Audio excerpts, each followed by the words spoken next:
किंवा आपला देश आहे थोडा चांगला चाललाय त्याचं कारण आपल्यासारखी चांगली लोक आहेत, हो की नाही? हो ना, आपण चांगलो आहोत म्हणून देश चांगला चाललाय. Yes ma'am. गुड. चला, येस मॅम. परवाच्या दिवशी गुड आपण इव्हनिंग मॅम. Good evening. परवाच्या दिवशी आपण कुठला धडा सुरू केला होता आणि काय केलं होतं जरा आठवतंय का तुम्हाला? सांगा मला. Inside the atom teacher. Inside the atom बरोबर आहे. आपण अणूचे अंतरंग हा धडा सुरू केला होता. आता सॉरी, त्या धड्याच्या कुठल्या टप्प्यापर्यंत आपण आलोय मला जरा सांगा. Kingdom Monera. मोनेरा. किंगडम काय मोनेरा नाही, मोनेरा प्रोटेस्टा बायोलॉजी मध्ये, मी केमिस्ट्री घेते आणि ऍटम मध्ये मोनेरा प्रोटेस्टा नाहीये, त्याच्यामध्ये ऍटम्स मॉलिक्युल्स आहेत. बरोबर चाललंय तुमचं जे चाललंय ते, फक्त धडा चुकलाय, बाकी काही नाही त्याच्यामध्ये. हे असंच तुमच्या सगळ्या धड्यांमध्ये काही ना काही आहेच आहे. तर मला हे सांगा की आपण ऍटमिक स्ट्रक्चर त्याच्याबद्दलच्या भरपूर गोष्टी, त्याची स्टोरी, हे सगळं सुरू केलं होतं. तर ती आपली स्टोरी कुठपर्यंत आली असा माझा प्रश्न आहे.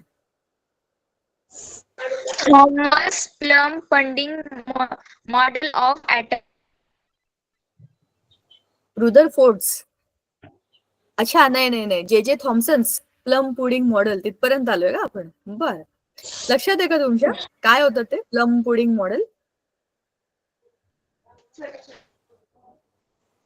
बरं चला, मला डाल्टनचं काय ते सांगा, मग आपण इकडे जाऊया या बाजूला, म्हणजे दुसऱ्या टप्प्याकडे. मला डाल्टनचा अणुसिद्धांत, डाल्टन्स ॲटॉमिक स्ट्रक्चर किंवा डाल्टन्स ॲटॉमिक मॉडेल असं आपण पहिल्यांदा बोललो होतो, ते काय होतं मला ते सांगा.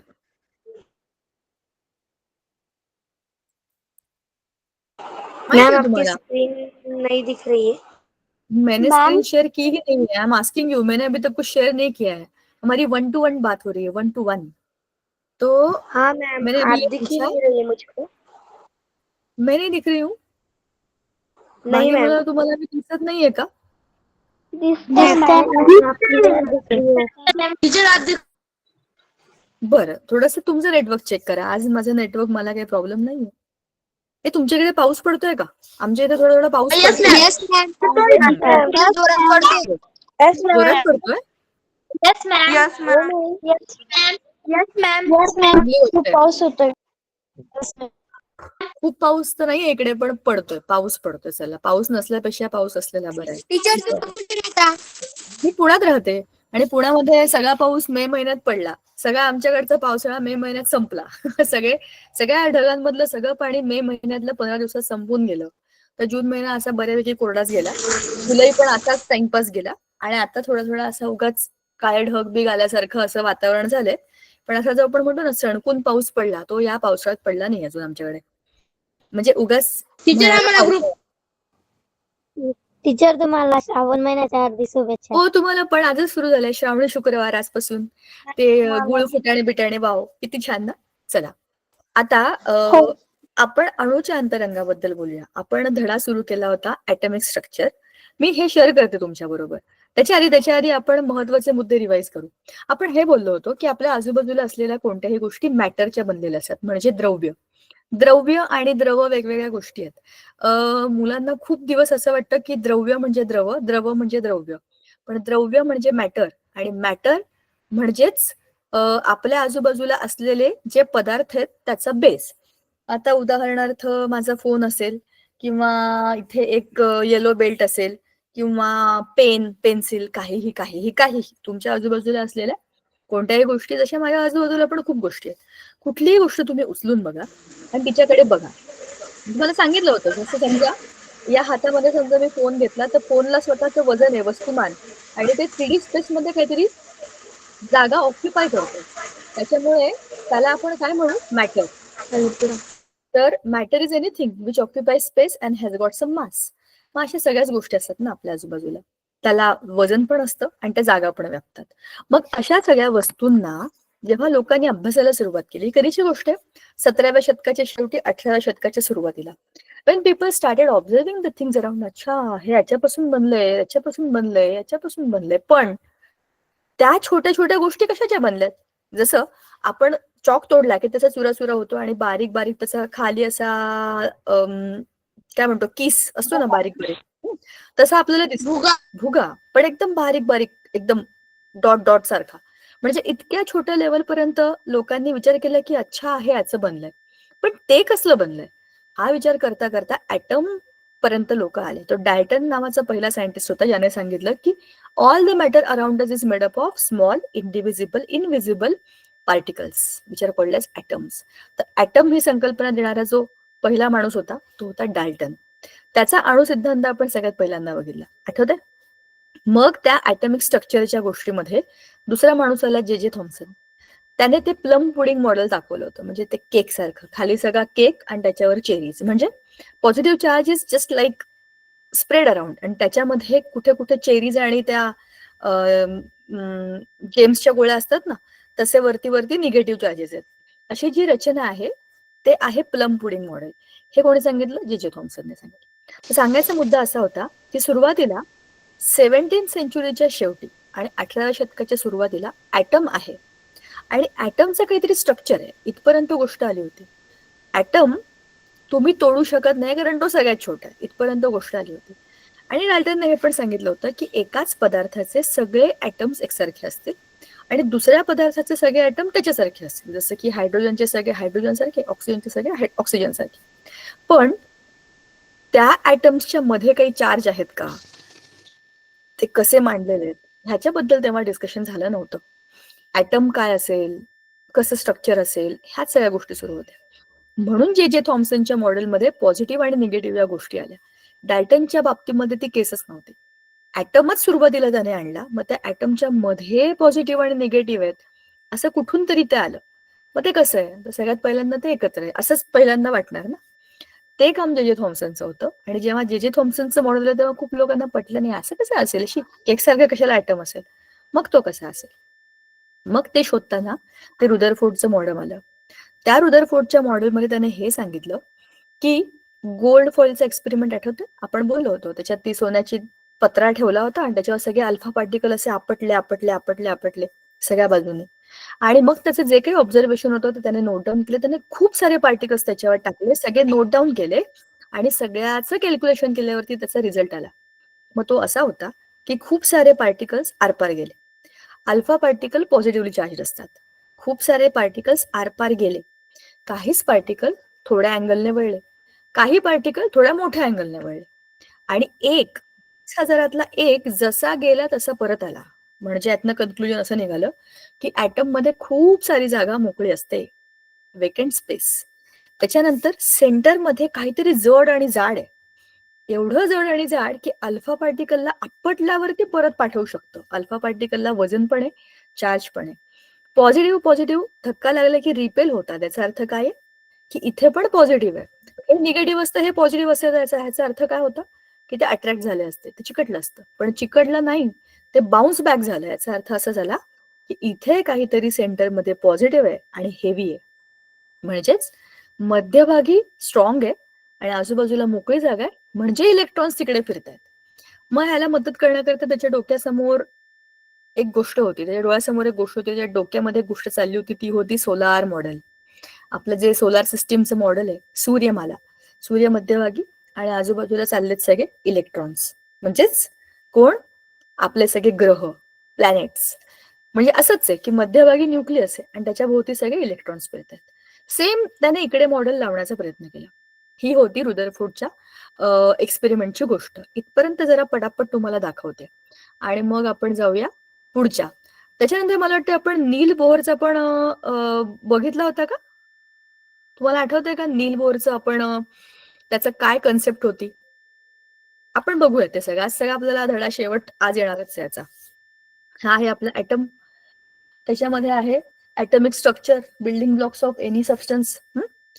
त्याच्यानंतर आपण डाल्टनचं बघितलं, ते share this with you directly. डाल्टनचा अणु सिद्धांत होता की तुम्ही त्याला तोडू शकत नाही, ते एकसारखे असतात, त्याला नष्ट करू शकत नाही आणि ते एका प्रपोर्शन मध्ये एकमेकांबरोबर मिक्स होतात. मग जे थॉम्सनचं होतं हे मॉडेल, पॉझिटिव्ह निगेटिव्ह एकत्र आहेत. पण असं नाहीये हे कोणी सांगितलं? रुदरफोर्डने. हा त्याचा एक्सपेरिमेंट तुम्हाला आठवतं का? मी आत्ताच तुम्हाला सांगितलं होतं.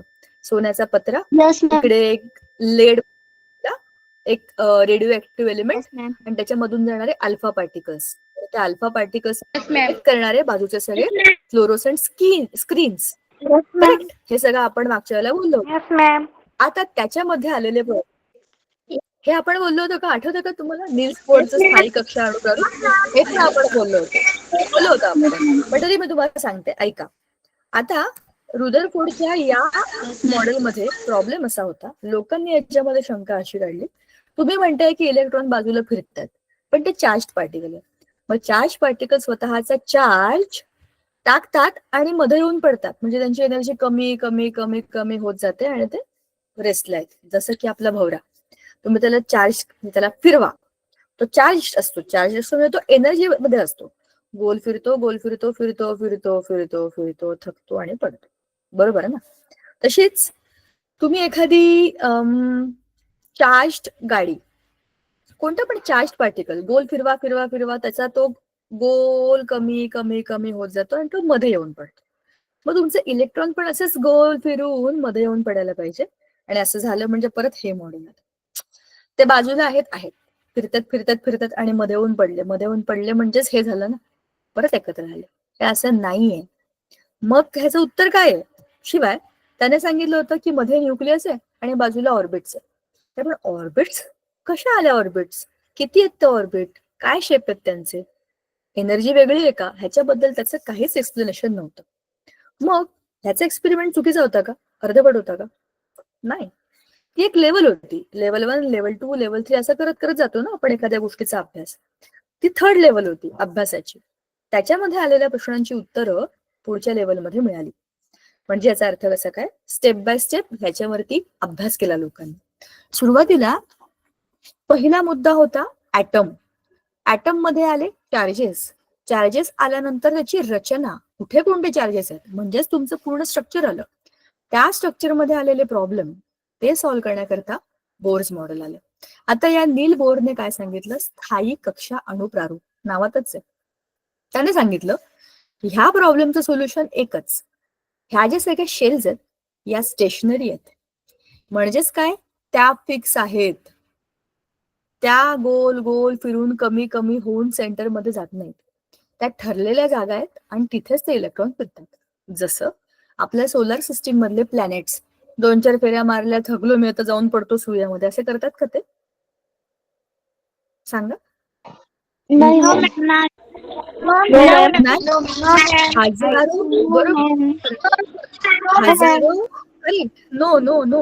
हजारो वर्षापासून ते फिरतायत आणि पुढची हजारो वर्ष ते फिरत राहतील जोपर्यंत या सिस्टीम मध्ये काही डिस्टर्बन्स येत नाही. म्हणजे ते त्यांच्या कक्षांमध्ये, त्यांच्या ऑर्बिट्स मध्ये सुखाने फिरतात.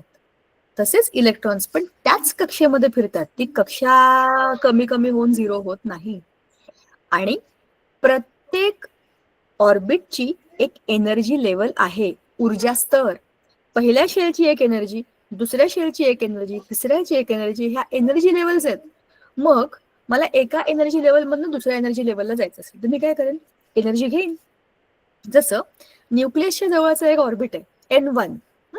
त्या N1 ऑर्बिट मधल्या इलेक्ट्रॉनला बाहेर जायचंय तर काय करावं लागेल? एनर्जी घ्यावी लागेल आणि मग तो उडी मारून N2 मध्ये जाईल. N2 मधून N3 मध्ये जायचंय, परत एनर्जी घेईल आणि N3 मध्ये जाईल. कुठून घेईल एनर्जी? एक तर तुम्ही त्याला हिट द्याल, किंवा तुम्ही त्याच्यावर प्रेशर टाकाल, किंवा तुम्ही त्याच्या आजूबाजूला अशी काही सिच्युएशन क्रिएट कराल की आपोआप ते उड्या मारायला लागतात. आणि इलेक्ट्रॉन्स हे बाहेर असतात, न्यूक्लियसच्या बाहेर असतात. ते उड्या मारण्याकरता सक्षम असतात, त्यांचं कामच आहे उड्या मारणं. पण तेच आहे की तुम्ही त्यांना एक एनर्जी द्या किंवा त्यांची एनर्जी काढून घ्या, तेव्हाच ते उड्या मारू शकतात. आणि हेच आहे नील्स बोहर्स स्थायी कक्षा अणुप्रारूप. म्हणजे त्याचं जे काही मॉडेल आहे की स्टेशनरी ऑर्बिट्सचं त्याचं कन्सेप्ट. कळलं का इथपर्यंत? प्रॉब्लेम सॉल्व्ह झाला. इलेक्ट्रॉन गोल फिरून मध्ये येणार नाही कारण त्याच्या ज्या कक्षा आहेत त्या फिक्स आहेत.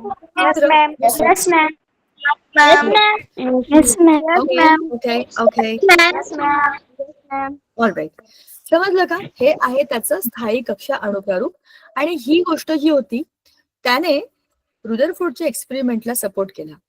आणि हा जो निल्स बोर होता तो रुदरफोर्डचा स्टुडंट होता. त्याच्यामुळे त्याला माहिती होतं की त्याच्या सरांनी जे काही काम केलंय, जे काही अभ्यास केलाय, जो काही रिसर्च केलाय तो बरोबर आहे. आणि त्याच्यामुळेच त्या बरोबर असलेल्या गोष्टीला आपण आणखीन बरोबर कसं सांगू शकतो ह्याच्याकरताचं हे मॉडेल सप्लिमेंटरी होतं. ठीक आहे. म्हणजे बघा ना, एक गोष्ट सुरू होते चॅप्टर 1, चॅप्टर 2, चॅप्टर 3, चॅप्टर 4. आता आपण जे त्याचं ॲटॉमिक मॉडेल बघतो त्याच्यामध्ये सेंटरला न्यूक्लियस काढतो आणि आजूबाजूला शेल्स काढतो. सेम जसं मी तुम्हाला समजवण्याकरता काढलं होतं ते माझ्या डोक्यातनं नाहीये, हे इथून आलेलं आहे. ठीक आहे. आता अणूची रचना आपण ऑलरेडी बघितली आहे. मध्ये सेंटर असतं, त्याच्यामध्ये न्यूक्लियस असतं, न्यूक्लियसमध्ये प्रोटॉन, न्यूट्रॉन असतात, आजूबाजूला ऑर्बिट्स असतात, ऑर्बिट्समध्ये इलेक्ट्रॉन असतात, हे आपण ऑलरेडी पाहिलंय. न्यूक्लियॉन्स म्हणजे न्यूक्लियसमध्ये राहणारे. ठीक आहे. आणि ह्या सगळ्या पार्टिकल्सला अवअणुकण म्हणतात, म्हणजे अणूच्या मधले कण, अवअणुकण. त्याला आपण सब ॲटॉमिक पार्टिकल्स असं इंग्लिशमध्ये म्हणतो. ठीक आहे. आता हे इलेक्ट्रॉन, न्यूट्रॉन, प्रोटॉन कसे असतात? इलेक्ट्रॉनवरती एक मायनस चार्ज असतो आणि त्याचं वजन खूप कमी असतं, म्हणजे एका हायड्रोजनच्या अणूच्या वस्तुमानापेक्षा 1800 पटीने कमी. एका अणूचं, हायड्रोजनच्या अणूचं वजन 1 आहे, त्याच्यापेक्षा हा 1800 पट कमी आहे, एवढा त्याचं वजनच नाहीये, पण त्याचं चार्ज. प्रोटॉन, त्याचं वजन 1 युनिट आणि त्याचं चार्ज +1. न्यूट्रॉन, वजन आहे त्याच्यामध्ये 1 युनिटचं वजन, पण न्यूट्रॉन न्यूट्रल आहे, त्याच्यामध्ये काहीही चार्ज नाही. हा विद्युत प्रभारदृष्ट्या उदासीन आहे. ठीक आहे. आता बोहरच्या मॉडेलनुसार काय कन्फ्युजन आहे?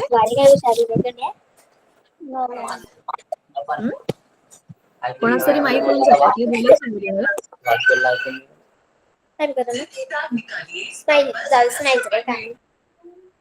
बर, चला ठीक आहे.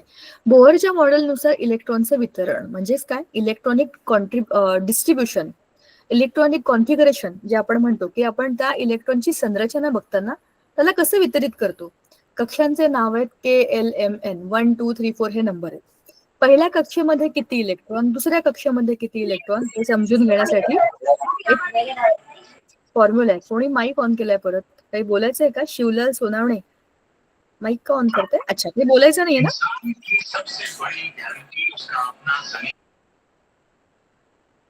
चला, हे आपण काढलं होतं आणि त्याचा फॉर्म्युला पण आपल्याला माहिती आहे, 2n². बरोबर ना? आठवतंय ना, आपण हे काढलं होतं ना? हो मॅम. या कक्षेमध्ये 1 × 2 म्हणजे 2 इलेक्ट्रॉन, दुसऱ्या स्क्वेअर 4 × 2 8 इलेक्ट्रॉन, तिसऱ्या याच्यामध्ये 3 9 × 2 18 इलेक्ट्रॉन. करेक्ट? अशा क्रमाने आपले इलेक्ट्रॉन वाढत जातात.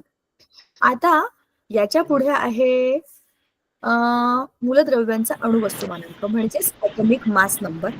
हे पण आपण बघितलंय की त्याच्यामध्ये आपण कार्बनचं वस्तुमान धरतो. आणि बाळगू तुमचं माईक बंद करा, माईक ऑन करू नका. मॅम. आरती सोनावणे बोला.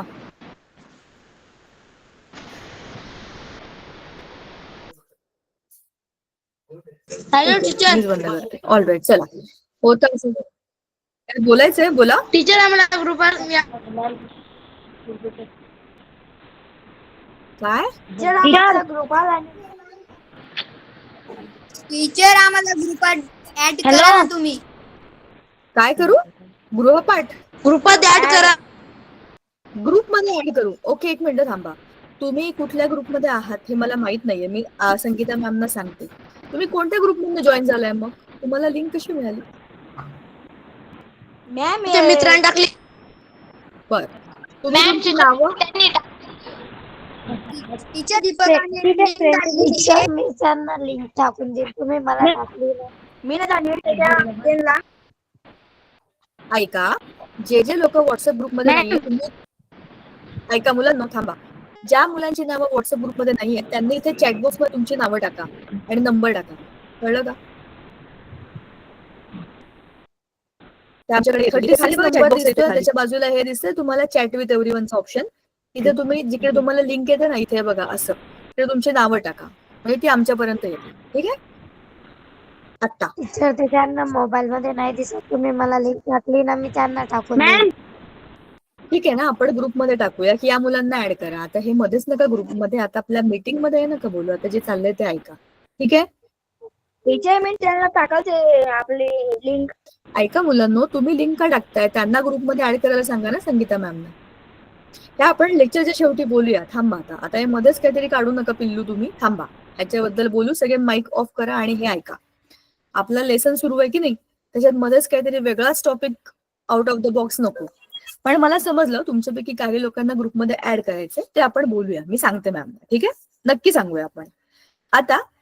आपण मूलद्रव्यांचा अणुवस्तुमानांक म्हणजे आता आपण त्या एलिमेंट्सचं ऍटॉमिक मास बघतोय आणि ते कशाचं असतं, त्याच्या न्यूक्लियस मध्ये असलेल्या प्रोटॉन आणि न्यूट्रॉनचं.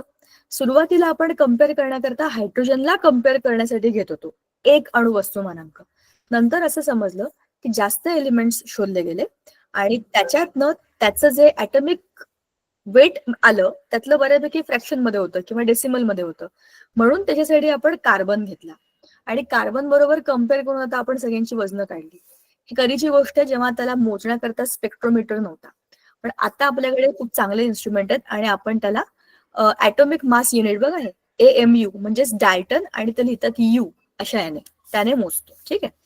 आता सरासरी अणुवस्तुमान म्हणजेच काय, एकाच मूलद्रव्याचे एकाहून जास्त असे ऍटम असतात. जसं मी तुम्हाला सांगितलं होतं हायड्रोजन 1, हायड्रोजन 2, हायड्रोजन 3 असे 3 वेगवेगळे असतात. ठीक आहे. हायड्रोजन 1, हायड्रोजन 2, हायड्रोजन 3 असे 3 जे आहेत हे काय आहेत, हायड्रोजनची समस्थानिक, त्याला आपण म्हणतो आयसोटोप्स. त्याच्यामध्ये काय, number of protons same, number of electrons same, पण नंबर ऑफ न्यूट्रॉन्स वेगळे आहेत. न्यूट्रॉनची संख्या बदलली की वजन बदलतं आणि वजन बदललं की सगळ्याच गोंधळ होतो ना. मग एका हायड्रोजनचं वजन 1 आणि एका हायड्रोजनचं 2 आणि तिसऱ्याचं 3 असे 3 भाऊ असतील, तिळे तिळे एकाच सारखे पण 3 वेगवेगळे, प्रत्येकाचं वजन वेगळं पण चेहरे सारखे, कळणार कसं? मग आपण काय केलं, तिघांची सरासरी केली. A + B + C / 3 सरासरी काढतो ना आपण तशी, म्हणजेच काय, त्याचा एव्हरेज काढला आणि तो आहे त्या हायड्रोजनचा अणुवस्तुमानांक. कोणता? सरासरी अणुवस्तुमानांक. पण हायड्रोजनच्या बाबतीमध्ये आपण त्याला 1 घेतो कारण हायड्रोजन हा मॅक्झिमम मोस्टली सगळ्याच्या सगळा एकच. का तुम्ही माईक ऑन करताय? काही बोलायचंय का तुम्हाला? मुलांनो, जर तुमचे माईक कंट्रोलमध्ये ठेवा, नका ऑन करू ते. तुम्हाला माझा आवाज घुमल्यासारखा येईल आणि बाकी सगळ्यांना पण त्याच्यामुळे डिस्टर्ब होतं बरं का. समस्थानिक म्हणजे जसं मी तुम्हाला म्हटलं, जुळे भाऊ, तिळे भाऊ, चेहरे सेम आहेत पण प्रॉपर्टीज वेगळ्या वेगळ्या आहेत, कारण की वजन वेगळं आहे. प्रॉपर्टीज म्हणजे वजन, त्याच्यामुळे त्याचं बाकी सगळं सेम राहतं. तुम्हाला हे माहितीये का की एकसारखे दिसणारे भाऊ जे असतात त्यांचं काही काही गोष्टी वेगळ्या असतात, जसं वजन वेगळं असतं, उंची वेगळी असते, थोडेच फरक असतात, पण ते बाकी सगळ्या गोष्टी त्यांच्या बऱ्यापैकी सेम असतात. म्हणजेच समस्थानिकांच्या बाबतीत पण तेच आहेत, ते जुळे भाऊ आहेत, दिसतात सेम टू सेम, वजन फक्त वेगळे वेगळे, प्रॉपर्टीज पण सेम टू सेम आहेत. ठीक आहे. आता हे झालं अणुवस्तुमानांकाचं. आणि आता त्याच्यामध्ये आपण बघतोय वस्तुमान संख्या, न्यूट्रॉनची संख्या आणि अणु क्रमांक. आता हे काय ते समजून घेऊया आपण आणि इथून या धड्याचा शेवट सुरू होतो. आता आपण जाऊया पेंट मध्ये. थांबा, म्हणजे मला तुम्हाला सगळ्या गोष्टी नीट सांगता येतील. वेट. हा, तुम्हाला आपण मागच्या वेळेला संयुज म्हणजे काय हे बोललो होतो, लक्षात आहे का?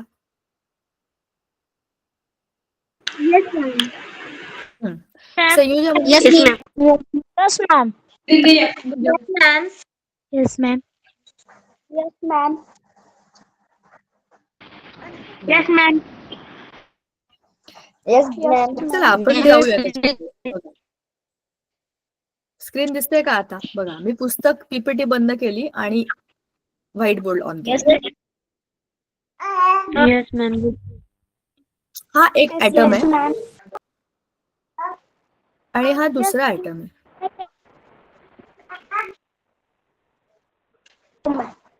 Yes, ma'am. ओके,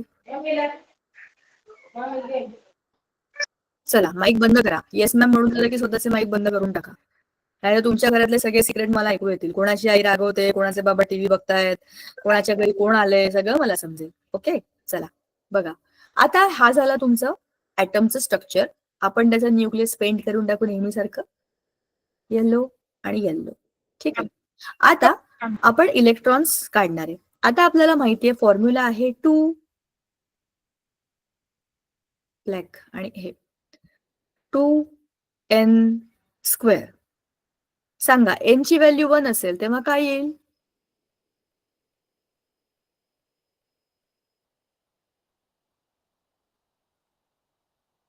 दोनच इलेक्ट्रॉन. म्हणजे पहिल्या शेलमध्ये इथे दोनच इलेक्ट्रॉन, बरोबर ना? हे फिक्स राहणार आहे. हे फिक्स राहणार आहे. तुम्ही कोणता पण ऍटम घ्या, त्याच्या पहिल्या शेलमध्ये दोनच इलेक्ट्रॉन राहणार आहे. पण आता मजा बघा. तर हे मी काढते लाल रंगाने. या ऍटमच्या, समजा आपण याचं नाव देऊया ऍटम ए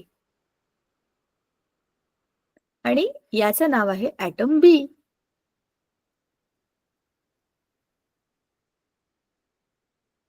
याच्या आउटर मोस्ट शेल मध्ये 1 2 3 4 5 6 आणि 7 इलेक्ट्रॉन आहेत.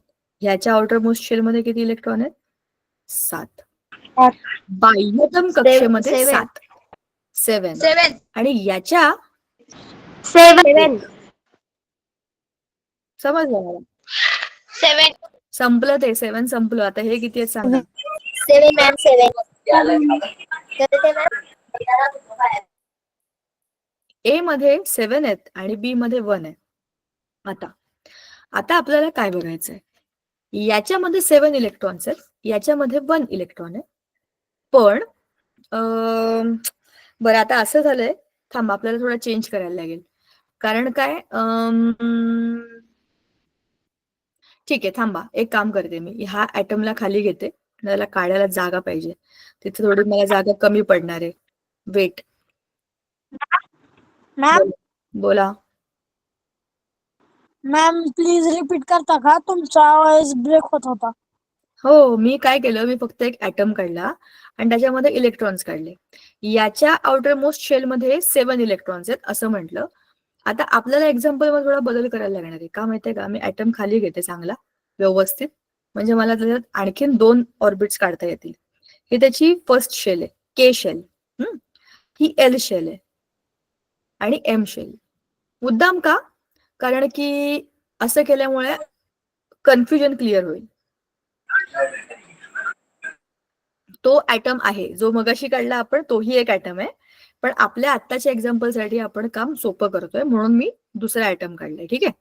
कसं काय आणि काय ते सगळं सांगते तुम्हाला. बघा, ऐका, एक एक करून तुम्हाला सगळे प्रॉब्लेम्स त्यातले क्लिअर होतील. बघा, आता आपण घेतला ऍटम बी, खाली काढला मी.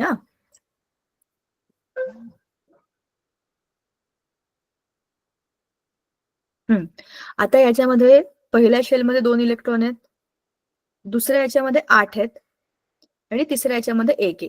1 2 3 4 5 6 7 आणि 8. पण आता आउटर मोस्ट शेल मधला इलेक्ट्रॉन मी जांभळ्या निळ्या रंगाने काढते. हा आहे 1. हा बाहेरचा आहे. आउटर मोस्ट शेल म्हणजे बाह्यतम कक्षेमधला इलेक्ट्रॉन किती? 1. याच्या किती? 7. आता संयुजा म्हणजे काय? की जेव्हा बाह्यतम कक्षेमधल्या कोणत्याही अणूच्या बाह्यतम कक्षेमधल्या इलेक्ट्रॉनची संख्या अष्टक पूर्ण करण्यासाठी जितक्या इलेक्ट्रॉनची देवाण किंवा घेवाण करते त्याला म्हणतात त्याची संयुजा. म्हणजे ह्या अणूच्या बाह्यतम कक्षेमध्ये 7 इलेक्ट्रॉन आहेत, पण त्याला अष्टक पूर्ण करण्याकरता कितीची गरज आहे? 1ची गरज. मग याची संयुजा काय येणार? 1. तसंच या बी मध्ये त्याच्या बाह्यतम कक्षेमध्ये किती इलेक्ट्रॉन आहेत? 1. पण त्याला त्याचं अष्टक पूर्ण करायचं असेल तर हा इलेक्ट्रॉन घालवला तर आतमधले 8 आहेत ना, मग हा इलेक्ट्रॉन गेला की त्याचं अष्टक पूर्ण होईल. मग ह्याची संयुजा किती? 1. मग काय होईल? हा इलेक्ट्रॉन इथून इथे जाईल, बरोबर?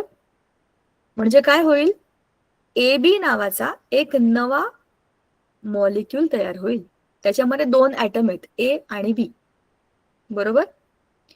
ए मधला समजतंय ना, काय झालं, बी कडे एक्स्ट्रा इलेक्ट्रॉन होता, तो त्याने ए ला देऊन टाकला. ए कडे एक चीज कमी होती, ती त्याने बी कडून घेऊन टाकली. आता मजा अशी झाली, बी कडे स्वतःच्या इलेक्ट्रॉन्स मधला एक दिल्यामुळे आता काय झालं, पॉझिटिव्ह चार्ज वाढला. का बरं? आतमध्ये जे प्रोटॉन आहेत ते कमी झालेले नाही आहेत, ते तेवढेच आहेत, पण एक इलेक्ट्रॉन कमी झाला. म्हणजेच काय झालं, त्याच्यावरचा पॉझिटिव्ह चार्ज एकने वाढला, कारण electron is equal to proton होतं ना, पण एक इलेक्ट्रॉन कमी झाला, आता प्रोटॉन एकने वाढला. ह्याच्या बाबतीत एक्झॅक्टली उलट झालं.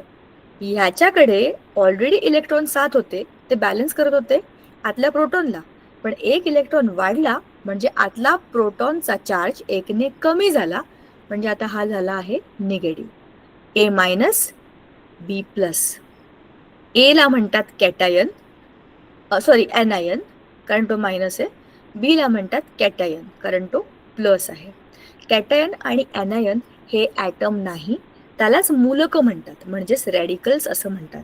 जो मागच्या वेळेचा आपला मुद्दा होता, जिथे आपली स्टोरी संपली होती, तिथून आता आपण कंटिन्यू करतोय की हे आहे मूलक म्हणजेच रॅडिकल्स. ते आहेत पॉझिटिव्ह आणि निगेटिव्ह, हा निगेटिव्ह आणि हा पॉझिटिव्ह. आता हे ॲटम्स उरलेले नाही आहेत. ॲटम्समध्ये बॅलन्स असतो इलेक्ट्रॉन आणि प्रोटॉनमध्ये, जो की आयन्समध्ये नसतो. म्हणजेच मूलक रॅडिकल्स हे ॲटम्स नसतात. आता ते इलेक्ट्रिकली चार्ज्ड पार्टिकल्स आहेत आणि आता ते कुठेही अट्रॅक्ट करून, कोणालाही अट्रॅक्ट करून बॉन्ड बनवू शकतात आणि रिॲक्शन करू शकतात. ॲटम रिॲक्शन करतात का? ॲटम आयन्स बनतात आणि मग रिॲक्शन करतात. ॲटम्स तसंच फिरतात, त्यांच्याकडे सेम नंबर आहे प्रोटॉन इलेक्ट्रॉनचा, ते कशाला काय करतील? पण त्यांना जर काही करायचं असेल तर त्यांना एकतर इलेक्ट्रॉन घ्यावे लागतात किंवा द्यावे लागतात, म्हणजे स्वतःची कंडिशन बदलावी लागते. ते आपल्यासारखंच आहे. आपण आपल्या घरामध्ये एकदम मस्त राजासारखे असतो, पण कुठे जावं लागलं तर आपल्याला ऍडजस्ट करावं लागतं. साधा आपल्या काकांच्या घरी जरी गेलो तरी आपल्याला 2 गोष्टी ऍडजस्ट करायला लागतात. कोणी किती काही म्हणा, आपल्या घरामध्ये आपण काही असतो, काही करू शकतो आपण, पण दुसऱ्यांच्या घरी जरी आपले नातेवाईक असले तरी सुद्धा एक डिस्कम्फर्ट असतो आणि ऍडजस्टमेंट करावीच लागते. कारण आता आपण ॲटम नाही राहत, तेव्हा आपण आयन बनतो. जेव्हा आपण दुसरीकडे जातो तेव्हा आपण वेगळेच वागतो, तसे आपण नसतो जसे आपण नसतो. हो की नाही? म्हणजेच ॲटम बदलून आयन होणं. आणि मग काय, लोक म्हणतात किती चांगला मुलगा, किती शहाणा मुलगा. आई म्हणते आमच्या घरी येऊन बघा, काय त्याचे प्रताप आहेत आमचा आम्हाला माहितीये. तेव्हा आपण आपल्या घरी ॲटम असतो ना, जे हवं ते करू शकतो. लोकांच्या घरी आपण आयन असतो. मग शहाण्यासारखं वागणं, मग चांगल्या गोष्टी करणं, मग आपोआप केमिकल रिॲक्शन होतात. किती चांगल्या गोष्टीत, हे पण द्या त्याला, ते पण द्या त्याला, असं होतं. सो हे सगळं कसं आहे, बोला. आपण नाही का घरी वचवच करतो, दुसऱ्याच्या घरी गेलो आणि एकदम शांत बसतो, देव माणूस सारखा. तेच तर आहे ना, आपल्या घरी आपण ॲटम असतो ना. आपण काही तोडलं फोडलं, 2 झपाटे आपल्याला मिळालं तरी पण काही नाही, आपल्याच घरातले आपल्याला ओळखतात. दुसऱ्यांच्या घरी त्यांना वाटतं हा काय चांगला मुलगा आहे, किती चांगला आहे, किती अभ्यास करतो, उलट उत्तर देत नाही, एकदम सभ्य आहे. मुलींच्या बाबतीत पण किती मदत करते, किती शांत मुलगी आहे, किती गुणी स्वभाव आहे. स्वतःच्या घरी जाऊन बघा तिला कशी असते, ती विचित्र. मग असं सगळ्यांचंच असतं. म्हणजे आपल्या घरी आपण काय असतो, ॲटम. शाळेत आपण तसे नसतो जसे आपण घरी असतो. तर हे सगळ्यांना माहितीये. म्हणूनच म्हटलं ना, जसे आपण तसं आपलं आजूबाजूचं मॅटर. कळलं का? मग केमिकल रिएक्शन होण्यासाठी ॲटम राहून चालत नाही, आयनच व्हावं लागतं. जसं तुम्ही घरी वागता तसं तुम्ही त्यांच्या घरी वागलात तर काय होईल? मार मिळेल. टीचर घरी बोलला आल्यावर भेटेल. काय होईल? घरी आल्यावर पण मार होईल. लोक आपल्यावर टीचर घरी आला आई बाबा करेक्ट. आई बाबा तर मारतील, 4 महिने ऐकवतील, त्याच्यानंतर ते लोक पण नावं ठेवतील. आपल्याला तर आपल्याला आपल्या आई बाबांना पण नावं ठेवतील. काय त्या पोराला शिस्त पण नाही, अमुक नाही, धमुक नाही.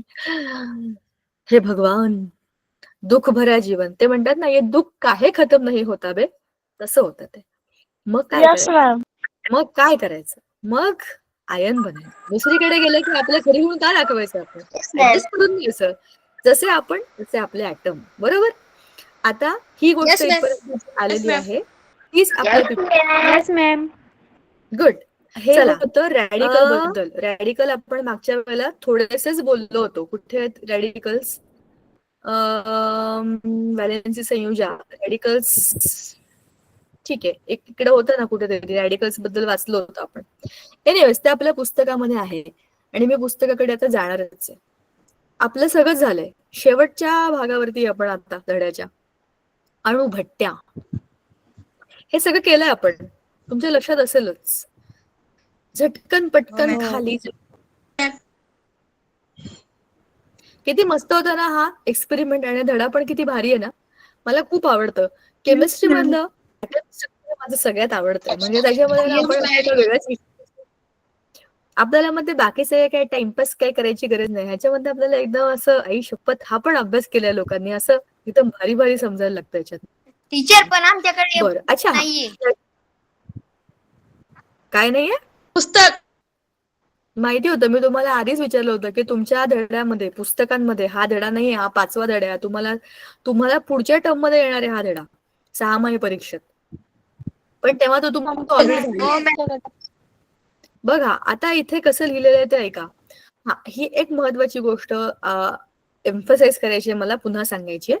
आपला अणु वस्तुमानांक आपण ए ने लिहितो. आणि कारण ते वजन आहे आणि वजनाला वजन असतं, बरोबर ना. ते मानाचं येतं, मान आहे त्याला, वजन येते वर असतं. तुम्ही आणि जे शिकवता मॅम ते माझ्या पुस्तकामध्ये आहे. तुझ्याकडे वेगळं जुनं पुस्तक आहे. नाही मॅम, नवच आहे. हाय मॅम पुस्तकामध्ये. मॅम त्या मुलीला भेटला आम्हाला भेटले. 32 नंबर मुलीला वाटलं आम्हालाही वाटलं. सर मुलीला वाटले. मॅम 32 पेज ऐका माझ्या पुस्तकात पण आहे. मॅम मुलांनो आणि मुलींनो ऐका. ज्यांच्याकडे हे पुस्तक आहे, नवीन पुस्तक जुनं पुस्तक तुमच्या शाळेत कोणाला दिले कोणाला नाही दिले, तो मला नाही माहितीये मुद्दा काय आहे. पण मी तुम्हाला हे सांगते, मागच्या वर्षी आम्हाला असं कळलं होतं की काही मुलांच्या पुस्तकांमध्ये, कारण तुम्हाला ते 4 पुस्तकं आहेत ना, त्या एका पुस्तकामध्ये हे नव्हतं. तर सगळ्यांच्याकडे आहे का नाहीये, तुम्हाला तुमची पुस्तकं मिळालं समजेल. मिळालं की वाचा, नाही तर मी ते दाखवते की तुम्हाला टेन्शन काय घ्यायची गरजच नाहीये. त्या समोर पुस्तकाचा तो धडा आहेच आहे. पुस्तकात नाही बघितलं तुम्ही पण इथे दिसतंय. त्याच्यामुळे आता काय चाललंय ते बघा. ए आहे तुमचा अणु वस्तुमानांक म्हणजे त्याचं वजन, आणि झी आहे त्याचा अणु क्रमांक म्हणजे त्याच्यामध्ये असलेल्या प्रोटॉनची किंवा इलेक्ट्रॉनची संख्या. P or E is your Z आणि A is P plus N, असं लक्षात ठेवा. दोन्हीकडे प्रोटॉन कॉमन आहेत. मग बदललंय कोण? न्यूट्रॉन आणि इलेक्ट्रॉन. यू गेट दिस नाव. आता ह्या सगळ्या रचनेला आपण वरती वजन आणि खाली त्याचा ऍटॉमिक नंबर झी म्हणजे हा एक्स म्हणजे काय, त्या मूलद्रव्याचा शॉर्टकट आहे. जसं आपण कार्बनला सी म्हणतो, हायड्रोजनला एच म्हणतो, फ्लोरीनला पी म्हणतो, क्लोरीनला सीएल म्हणतो, असं आपण वेगवेगळ्या एलिमेंट्सची नावं दिलेली आहेत. आता मी तुम्हाला सांगत होते हे खालचं धड्याच्या खालचा भाग, हे पण आपण मागच्या वेळेला केलं होतं. आपण इथे थांबलो होतो. बघा 5 वेगवेगळ्या प्रकारचे अणू आपल्याला काढून दाखवलेत. Hydrogen, helium, carbon, neon, sodium. आता हायड्रोजनच्या बाह्यतम कक्षेमध्ये 1 इलेक्ट्रॉन आहे, हेलियमच्या 2 आहे. पूर्ण पिरियॉडिक टेबल मधला म्हणजे सगळ्या एलिमेंट्स मधला हा एकच असा रेणू अणू आहे. रेणू का? त्याच्या रेणूमध्ये पण एकच अणू आहे.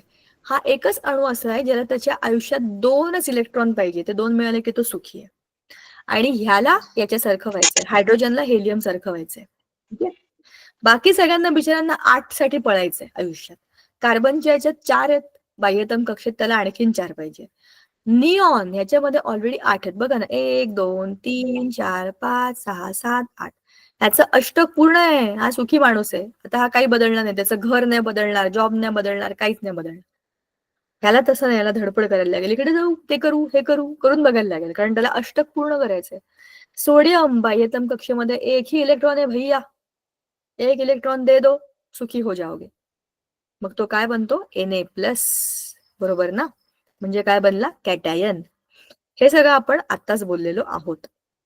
आता KLMN ही नावं आहेत आणि त्यांनी पुस्तकामध्ये फॉर्म्युलाच्या हिशोबाने काढून पण दाखवलं, जे आपण आधीच काढलं. आपण किती फास्ट आहे, आपण आधीच करून टाकलाय तो अभ्यास. आता महत्वाची गोष्ट खालची, जी आपण आज नव्याने सुरू केली, कुठली आहे ती? रॅडिकल म्हणजे मूलके. इकडे येतोय आपण आता. हे सगळं काय आहे? हे सगळं काय आहे? हे सगळं भरायचंय आपल्याला. Sodium, carbon, magnesium, chlorine. ह्यांचं इलेक्ट्रॉन संख्या दिलेली. इलेक्ट्रॉन स्वरूपण सांगा रे मला. कसं लिहायला पाहिजे? मी एक तुम्हाला सांगते. 2, 8 आणि किती येईल? मॅम एकूण 11 आहेत. 8 7 1 नाही 1 11 आहे ना 11. मग 2 अधिक 8 10 अधिक 1 11. टोटल 11 पाहिजे ना. मग संयोजक इलेक्ट्रॉन किती आहेत? 1. संयोजक किती आहे? 1. चला कार्बनचं तुम्ही मला सांगा. पहिल्या कक्षेत तर 2 आहेत. याच्यामध्ये पण 2 आहेत. याच्यामध्ये पण 2 आहेत. दुसऱ्या कक्षेमध्ये किती येतील? 6 टोटल पाहिजे.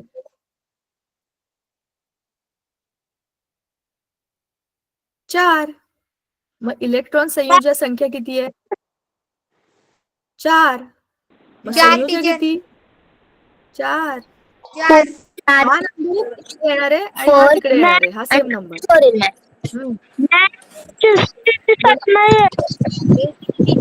मग टीचर आम्हाला नेटवर्क नाहीये. क्लिअर दिसते. मॅम तुमचं आम्हाला दिसते ना. क्लिअर दिसते. बरं, ऐका. ज्यांना स्क्रीन दिसत नाहीये त्यांनी मीटिंग बंद करून पुन्हा सुरू करून बघा. नेटवर्क प्रॉब्लेममुळे असं होतं, पावसामुळे होतं असं माझं पण बऱ्याचदा होतं. पण टेन्शन घेऊ नका. पण ज्यांना ऐकू येतं त्यांनी बघा. आता मला हे सांगा, एमजीचं सांगा.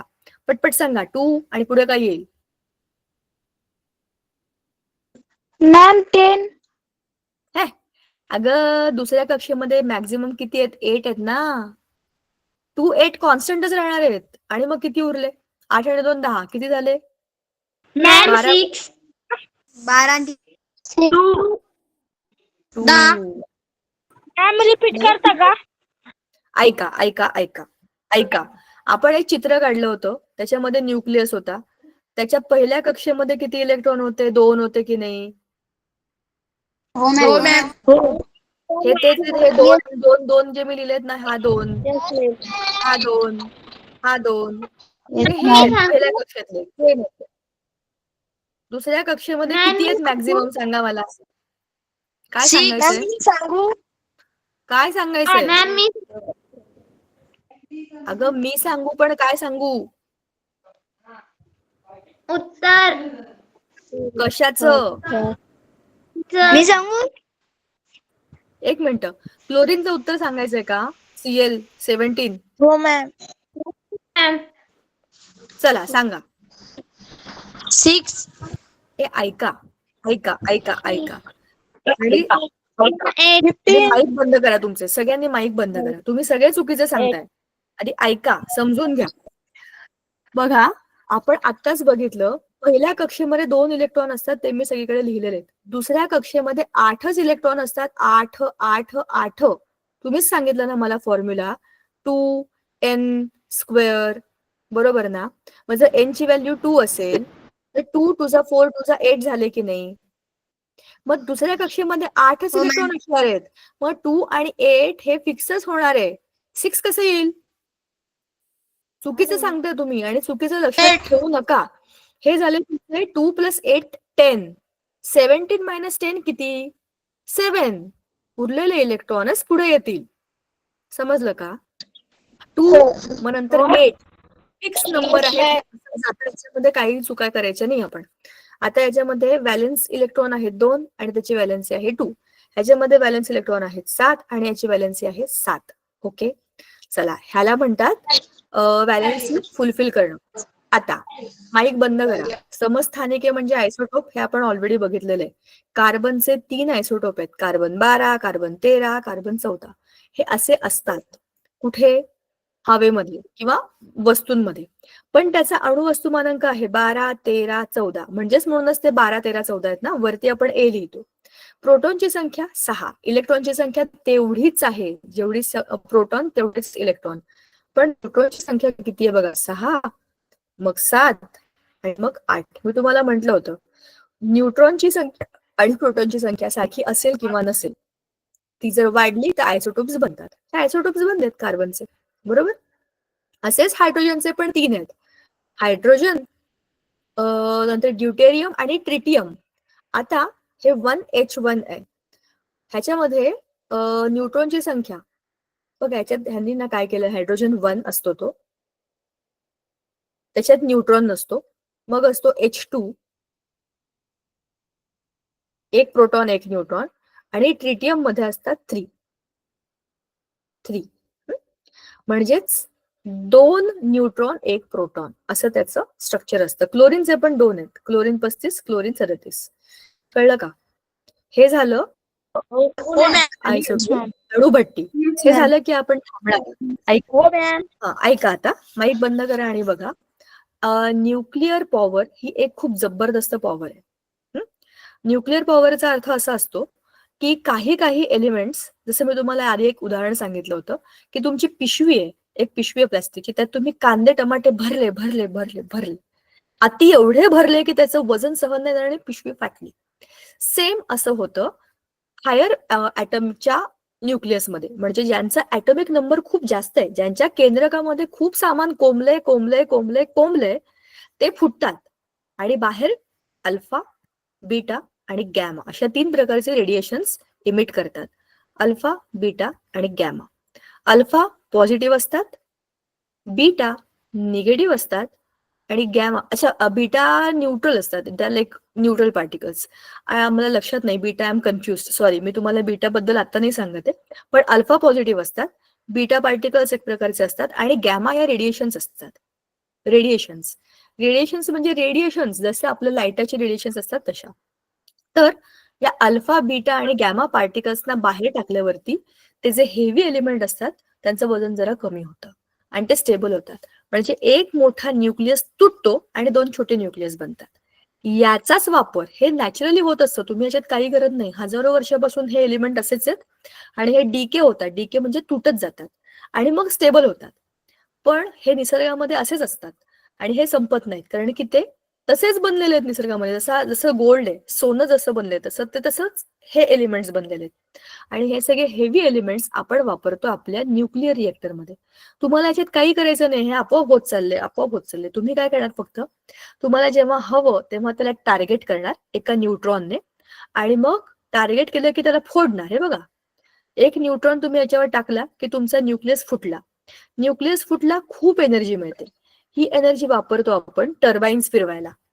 टर्बाईन्स फिरले की त्यातनं इलेक्ट्रिसिटी जनरेट होते.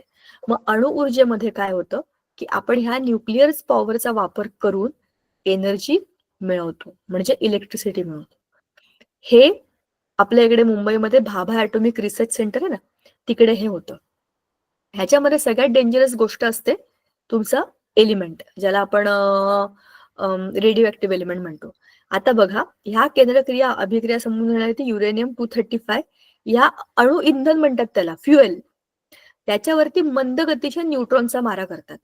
युरेनियम 235 ह्याचा समस्थानिकाच्या केंद्रकाचं विघटन होतं. म्हणजे काय होतं, U235 तुटतो आणि काय बनतो, 92 क्रिप्टॉन, बेरियम 141 आणि 2 ते 3 आणखीन न्यूट्रॉन बनतात. बघा, आता हे न्यूट्रॉन बनलेले आणखीन पुढच्या मॉलिक्युलवर आपटतील ना, म्हणजे काय झालं, ही शृंखला तयार झाली. मग तुम्ही ही आता चेन सुरू केली, एकाला टाकलं की तो बॉल सगळीकडे जात जाईल आणि सगळ्यांना फोडत जाईल. मग तुम्हाला काय करायचं, ते कंट्रोल करायचं. कंट्रोल करण्याकरता तुम्हाला त्याच्यामध्ये असे एलिमेंट्स टाकावे लागतात जे रेडिओ ऍक्टिव्हिटी शोषून घेतात. त्याच्यामध्ये आहे बोरॉन, कॅडमियम, बेरिलियम. त्याचा वेग कमी करण्याकरता तुम्ही ग्रॅफाइट किंवा जड पाणी यांचा संचलक किंवा मंदक, तुम्हाला ते हळू करायचं. मॅम तुम्ही दिसता नाही. मी नाही दिसलं चालेल, पुस्तक दिसतंय का? हो. ठीक आहे. असे ते आणि कंट्रोलर म्हणून काम करतात. आणि ही जी सगळी रिॲक्शन आहे ती आपण कंट्रोल करतो. आता ही जी आपली मुंबईतली अप्सरा नावाचं अणुभाभा रिसर्च सेंटर आहे, ते त्याच्यामध्ये आपण खूप मोठ्या प्रमाणामध्ये तिथून इलेक्ट्रिसिटी जनरेट करतो. आणि तुम्ही याच्यावरती जरा तुमच्या इंटरनेटवरती गुगलवरती सर्च करा, BARC म्हणजे भाभा ॲटॉमिक रिसर्च सेंटर. तुम्हाला खूप इंटरेस्टिंग गोष्टी कळतील आणि त्याचे व्हिडिओज बघून तुम्हाला स्वतःच समजेल की ही रेडिओ ऍक्टिव्हिटी कशी मदत करते. आपला हा धडा इथे संपला आणि इन जनरल आपलं सगळं डिस्कशन पण इथे थांबलं. तुम्हाला हा धडा समजलाय का हे मला सांगा. Yes, ma'am. Yes, Yes, ma'am. चला, bye. Yes, ma'am. करता भेटू. तर तुमचा पण दुसरा क्लास असेल. Bye bye. Bye bye. Bye, ma'am.